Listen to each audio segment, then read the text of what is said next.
Halo bung-bung semua, kita melanjutkan pembacaan transkrip Mahmilub X Letnan Kolonel Untung dalam peranannya di dalam Gerakan 30 September.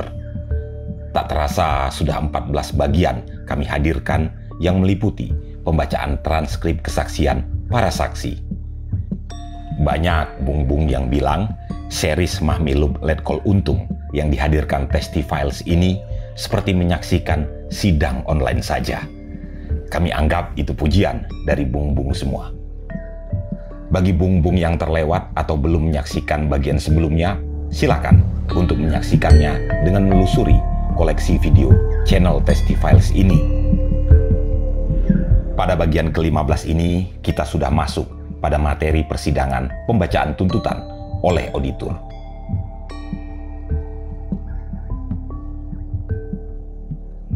Sebelum kami lanjutkan, kami kembali tegaskan Testifiles hanya menyajikan dokumen, testimoni, dan hasil penelitian para peneliti dan lembaga. Kami tidak menghadirkan teori atau pendekatan apapun. Sekali lagi, bung-bung juga harus menelaah versi-versi lainnya. Satu lagi, karena ini adalah kesaksian dari persidangan, banyak keterangan terdakwa dan saksi yang kadang bertentangan satu sama lain. Tentu bisa jadi mereka bohong atau jujur, atau ada faktor lainnya. Apalagi banyak di antara yang bersaksi terlibat dalam Gerakan 30 September itu sendiri. Bisa jadi juga mereka mau membela diri, cuci tangan, atau bisa jadi dipaksa atau terpaksa. Tinggal bung-bung yang menelaah. Ketua memperingatkan kepada terdakwa agar terdakwa berdiri dan mendengarkan baik-baik, serta memperhatikan dengan seksama segala isi surat tuntutan hukum atau requis toire yang dibacakan oleh auditor.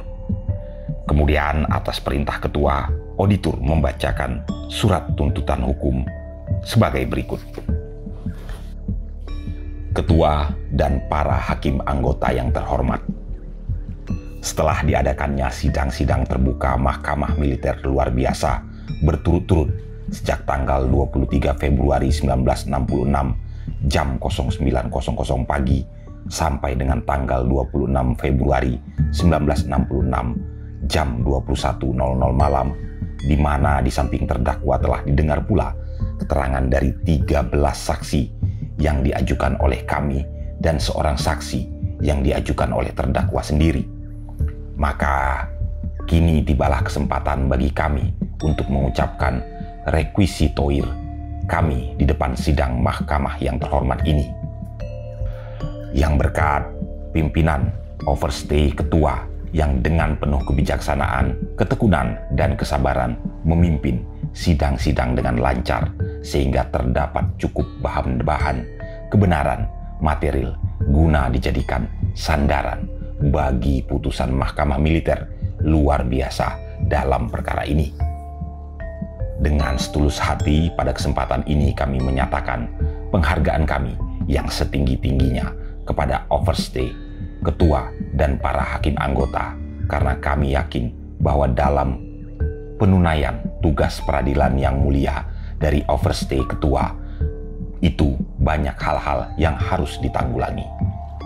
Sidang Mahkamah Militer Luar Biasa yang terhormat dalam perkara terdakwa Untung bin Syamsuri, terkenal sebagai Untung, umur 40 tahun, dilahirkan di Desa Seruni atau Kedung Bajul, Kebumen, Jawa Tengah. Pada tanggal 3 Juli 1926, pekerjaan terakhir Letnan Kolonel Infanteri NRP 11284 dan Yon 1 Kawal Kehormatan Cakrabirawa berdasarkan keputusan Presiden atau Pangti Abri atau Koti nomor 171/Koti/1965 tanggal 4 Desember 1965 diberhentikan dengan tidak hormat dari pangkat dan jabatannya dalam dinas ketentaraan terhitung mulai tanggal 30 September 1965, agama Islam.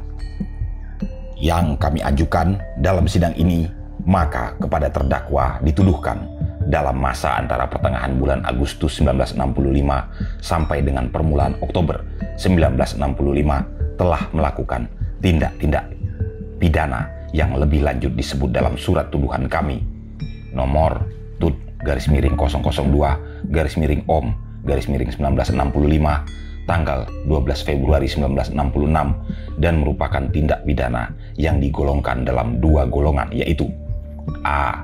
Terbagi atas 3 jenis tindak pidana yang dituduhkan secara kumulatif ialah 1. Pokoknya yang merupakan suatu makar dengan niat untuk menggulingkan pemerintahan yang sah dari negara Republik Indonesia di mana terdakwa adalah pemimpin dan pengaturnya. 2. Melakukan pemberontakan dengan cara mengangkat senjata terhadap pemerintah yang sah di mana terdakwa adalah pemimpin dan pengaturnya. 3. Dengan orang lain mengadakan pemufakatan jahat untuk melakukan tindak-tindak pidana makar dengan niat untuk menggulingkan pemerintahan Republik Indonesia yang sah dan atau pemberontakan tersebut di atas. Secara umum, tindak pidana yang dituduhkan dalam golongan dalam A ini dihubungkan dengan ketentuan-ketentuan yang disebut dalam pasal 2 Perpres nomor 5 tahun 1959 yang pada pokoknya mengancam tindak-tindak pidana tersebut di atas dengan hukuman penjara selama sekurang-kurangnya 1 tahun dan setinggi-tingginya 20 tahun atau hukuman penjara seumur hidup atau hukuman mati apabila tindak pidana yang termuat dalam titel 1 dan titel 2 buku Kitab Undang-Undang Hukum Pidana sebagaimana termasuk tindak-tindak pidana yang dituduhkan terhadap terdakwa dalam perkara ini dilakukan dengan mengetahui atau patut harus menduga bahwa tindak-tindak pidana yang dilakukan olehnya akan menghalang-halangi terlaksananya program pemerintah, yaitu 1. Memperlengkapi sandang pangan rakyat dalam waktu yang sesingkat-singkatnya. 2. Menyelenggarakan keamanan rakyat dan negara. 3. Melanjutkan perjuangan menentang imperialisme ekonomi dan politik serta neokolin. B. 2. Tindak pidana yang disusun secara alternatif ialah primer, dengan sengaja menggerakkan dengan jalan tipu daya dan atau dengan memberikan keterangan-keterangan dan atau ikhtiar dan atau memberikan kesempatan pasukan Pasopati dan Pringgondani melakukan pembunuhan yang direncanakan terhadap 6 orang jenderal dan seorang perwira pertama para pahlawan revolusi. Subsidiar dengan ikhtiar tersebut dalam tuduhan primer melakukan penculikan terhadap almarhum para jenderal dan perwira pertama tersebut dalam tuduhan primer. Sidang Mahkamah Militer Luar Biasa yang terhormat, terhadap terdakwa tadi maka terdakwa dengan mengakui segala hasil daripada isi pemeriksaan pendahuluan toh memungkiri tuduhan-tuduhan tersebut di atas kecuali mengenai tuduhan subsidiar penculikan dengan menerangkan dalam persidangan ini pada pokoknya bahwa tindakan-tindakan yang dilakukan dalam masa yang kami sebutkan di atas tadi dalam rangka adanya gerakan 30 September dilakukan olehnya dengan dalih 1. Menyelamatkan presiden dan revolusi terhadap rencana kup Dewan Jenderal. 2. Bahwa tuduhan tersebut tidak sesuai dengan kenyataan ialah bahwa pendemisioneran kabinet belum berjalan. Sidang Mahkamah Militer Luar Biasa yang terhormat, mengenai dalih-dalih terdakwa tersebut di atas kami berpendapat bahwa dalih ke-1 adalah mengenai unsur niat daripada tindak pidana dalam melakukan tindakan-tindakan yang telah diakuinya itu, sedangkan dalih kedua adalah mengenai pengertian yuridis daripada unsur-unsur tindak-tindak pidana yang dituduhkan kepadanya. Masing-masing pendapat kami mana akan kami utarakan lebih lanjut pada bagian lain. Sekarang kami akan menyimpulkan fakta-fakta yang berdasarkan pengakuan terdakwa, baik dalam pemeriksaan pendahuluan maupun dalam persidangan ini, dan berdasarkan 14 orang saksi yang memberikan keterangan-keterangan di bawah sumpah dalam persidangan.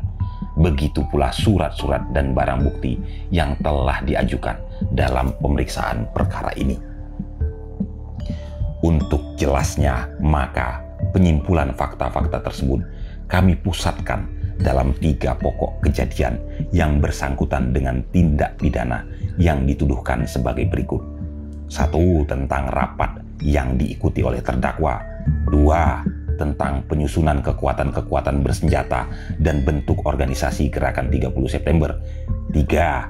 Hal-hal yang terjadi sekitar tanggal 1 Oktober 1965 berkenaan dengan adanya Gerakan 30 September ini, khususnya mengenai segi-segi militer, penculikan, dan pembunuhan terhadap para pahlawan revolusi, dan disiarkannya Dekret nomor 1 tentang pembentukan Dewan Revolusi Indonesia, Keputusan nomor 1 tentang susunan Dewan Revolusi Indonesia, dan Keputusan nomor 2 tentang penurunan dan kenaikan pangkat oleh Komando Gerakan 30 September.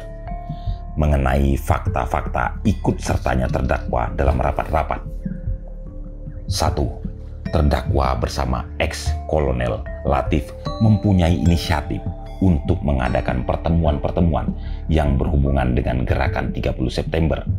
Pertemuan-pertemuan mana dihadiri oleh terdakwa sendiri ex-kolonel Latif, ex-mayor udara Suyono, Syam dan Pono, anggota-anggota dan utusan DNID, Ketua CCPKI, dan ex-Kapten Wahyudi bertempat di Jalan Sidang Laya, nomor 5 Jakarta pada bulan Agustus 1965, di mana dibicarakan tentang sakitnya presiden dan usaha-usaha kaum kontra revolusi untuk mempergunakan keadaan ini. Dan untuk mencegah ini harus dihimpun kekuatan yang terdiri dari tentara dan massa. Juga mengenai Dewan Jenderal dan rencana KUB Dewan Jenderal. 2. Rapat di rumahnya Abdul Latif yang diadakan sejak akhir Agustus 1965 sampai permulaan bulan September 1965 di Jalan Cawang 1, Kapling, nomor 524/525 Jatinegara, Jakarta, yang dihadiri oleh terdakwa sendiri, ex-kolonel Latif, ex-mayor udara Suyono, Syam dan Pono, anggota atau utusan DNID Ketua CCPKI, di mana dibicarakan tentang penegakan usaha pencegahan dan penghimpunan kekuatan yang besar, dan matchstick, di mana masing-masing menyanggupi kekuatan dari masing-masing lingkungan, dan Syam dan Pono mengenai massa yang sedang dilatih di Lubang Buaya guna kepentingan pengambilan para jenderal dan penguasaan objek-objek vital serta urusan basis dan logistik. 3. Terdakwa telah mengikuti rapat-rapat di rumah Syam, anggota atau utusan DNID Ketua CCPKI, Jalan Pramuka atau Jalan Buntu Rawasari, Jakarta, dalam bulan September 1965, yang dihadiri pula oleh ex-kolonel Latif, ex-mayor udara Suyono, Syam dan Pono, anggota atau utusan DNID Ketua CCPKI, di mana dibicarakan dan diputuskan tentang organisasi dan pembagian tugas penentuan jam D, hari H, nama gerakan, dan pembentukan Dewan Revolusi Indonesia. Mengenai fakta-fakta tentang penyusunan kekuatan. 1. Kekuatan yang akan dipergunakan. 1. Kompi Yon, Kawal Kehormatan Cakrabirawa. 2 Peleton Brigif 1 dan 5 Jaya. 2 Regu dari Brigif 3 Para. 1 Batalion PGT Auri. 1 Yon 454. 1 Yon 530 Para. 2.000 orang massa ormas dari pemuda rakyat dan gerwani yang terlatih dan dipersenjatai lengkap. 2. Struktur organisasi. Sentral Komando yang membawakan pasukan-pasukan Pasopati, Bima Sakti, dan Pringgondani. 3. Pimpinan gerakan. 1. Cenko merupakan satu dewan di mana terdakwa adalah ketuanya, dengan anggotanya pimpinan lainnya yaitu ex-kolonel Latif, ex-mayor udara Suyono, Syam dan Supono. 2. Pasukan Pasopati dipimpin oleh ex-Letkudul Arif, pasukan Bima Sakti dipimpin oleh ex-Kapten Suradi, pasukan Pringgondani dipimpin oleh ex-mayor udara Suyono. 4. Pembagian tugas. Cenko bertugas merencanakan, memimpin, dan merupakan pimpinan tertinggi dalam gerakan 30 September dengan tugas perorangan ex-kolonel Latif sebagai pembantu urusan pasukan dan teritorial, ex-Mayor Udara Suyono sebagai pembantu urusan basis dan logistik, sedangkan Syam dan Pono sebagai pembantu urusan politik dan pengerahan massa. Dua pasukan Pasopati bertugas untuk mengambil para jenderal yang termasuk dalam Dewan Jenderal dan membawa ke Lubang Buaya dan menyerahkan pada Pringgondani. 3. Pasukan Bima Sakti bertugas untuk mengadakan pengamanan dan penguasaan teritorial plus objek vital memberikan bantuan kepada pasukan Pasopati. 4. Pasukan Pringgondani menerima para jenderal yang telah diambil oleh Pasopati. Mengenai kejadian-kejadian sekitar 1 Oktober 1965. 1 Oktober 1965. Pasukan Pasopati. Pukul 00 sampai dengan 01.38 berkumpul di basis Lubang Buaya di bawah pimpinan ex-Letnan Arif dari Yon 1 Kawal Kehormatan Cakrabirawa, ex-Letnan Kolonel Untung, ex-Brigjen Suparjo, ex-Kolonel Latif, ex-Mayor Udara Suyono, Syam dan Pono, anggota atau utusan DNID Ketua CCPKI berada di basis untuk mengecek persiapan-persiapan gerakan dari gerakan 30 September. Pasukan yang ada 1 Kompi Cakra, 1 Kompi 454, 1 Kompi 530, 2 Pleton Brigif 1 dan 3. Pukul 00.30 briefing dari ex-Letnan Arif sebagai penegasan pembagian tugas ke sasaran yang telah ditentukan. Pukul 01.30 pasukan Pasopati mulai berangkat menuju sasaran. Anggota-anggota pimpinan berangkat menuju Penas. 03.30 pembunuhan terhadap Maijen MT Haryono, Deputi Menteri Panglima Angkatan Darat. 4. Percobaan penculikan terhadap Yang Mulia Jenderal A.H. Nasution, Menko Hankam Kasab. Pukul 04.00 gerakan pengepungan terhadap istana dan pendudukan dan penguasaan objek-objek vital RRI dan telekomunikasi oleh pasukan Bima Sakti Yon 454 dan Yon 530 Para. 04.25 pembunuhan terhadap Yang Mulia Menteri Panglima Angkatan Darat Letnan Jenderal Ahmad Yani.